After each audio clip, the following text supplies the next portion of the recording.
Alright. So, as you guys probably know, Tau isn't the strongest army at the moment. So you really have to search for good combos, good ideas, and I think this is one of the two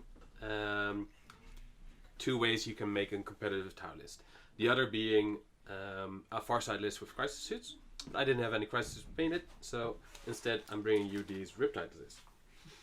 So, what the idea of this army is to flood the board with tiny units. Martijn says he can get an easy scramblers. I think he will get no scramblers. I think I can use my drones to block out my entire deployment zone, and he'll never scramble in my deployment zone. All my vehicles have 2 drones in them, so they can detach, they can fly off, and block off the board.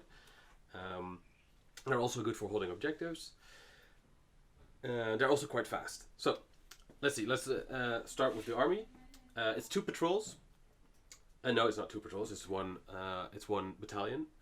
I have Shadow Sun. Sadly, it's the old model, but I have her over here. She's mainly there to give reroll to wounds on the broadsides via stratagem, command and control node. I expect to be using that every turn.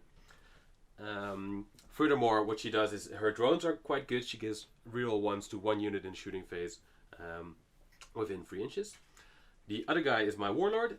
He is an Imperial. He has 3 unity devastation. Yeah, what he does his ethereal 6+ field of pains, that sort of stuff. He's standing over here on top of this building, but he's not actually there. He's mainly there because I didn't want. It's more clear for you guys that he's there, but he's standing on the. He's downstairs. Yeah. Then we have 2 Riptides. One, you're one of the mill Riptide with burst cannon, ATS, and the thing which lets him reroll Overwatch to hit. Then the other guy has the relic ion cannon, which is, I hope, is going to be very good against this army. I really hope it's going to one-shot something every turn. What we'll see. It also has velocity tracker and reroll hits in Overwatch as well. Then I've got 2 units of stealth suits, 1 of 3, 1 of 4, and a melter gun. They all have 2 marker drones. Then we got 2 troops. I've got 4 units of breachers. Breachers are goodish. Good as far as Tau go. We'll see. They're in Devilfish. 2 units have 2 drones each as well. So both the Devilfish are packed full of 12 models. And all your drones are marker drones, right? All my drones are marker drones, except the ones which are embarked on the vehicles. Those are the good drones. Yeah. Then lastly, I've got 2 piranhas. The piranhas are pretty good, as in Tau being a hard army, you want to choose secondaries which you can always take, which you can always get points on. So engage on all fronts is good to be able to do. Piranhas have a 14-inch move. They fly. They're pretty good. They're cheap, and they have those 2 drones.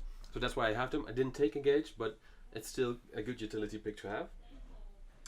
And that's the list. So as far as stratagems go, as I said, command and control node. I think I'll be using what is it called? The one where your Riptide gets to overcharge with 2 things, which means like the ultimate Nova reactor. Yeah, which means the Gatling dude will always be able to shoot 18 shots and still have a 3++. And of course, the ubiquitous. I pointed something on the map, and it gets a single marker light on it, which means I'll get to reroll hits against it. Yeah, that's it. Then secondaries.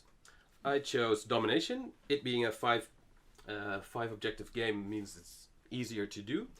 Also, Martijn doesn't really have any obsec except for the 5 dudes and the Gretchen.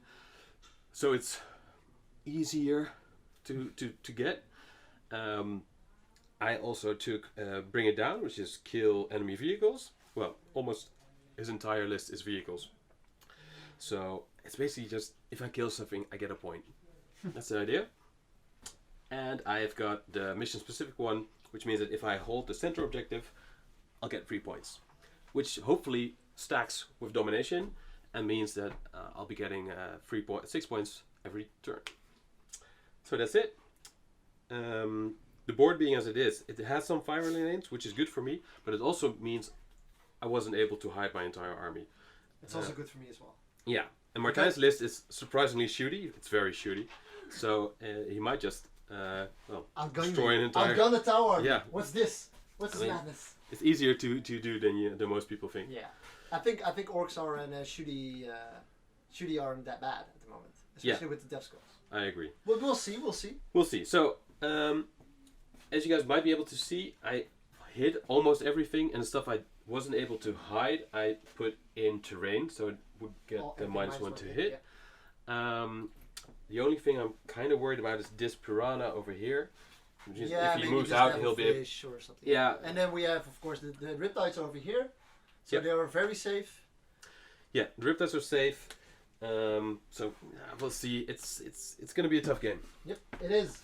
But it's going to be fun. That's what it's all about, right? I hope so. Yeah. For me, this actually is my first game in Orcs, 9th edition. I played Orcs in 8th edition on a ETC. Yeah. And for me, that was kind of a frustrating weekend for me because the randomness of Orcs is sometimes against me. Yeah. So we'll see. This is my first time playing Tau in 9th edition as well. Yeah, so it's gonna be good. Yeah. Yeah. So if we make any mistakes, let us know.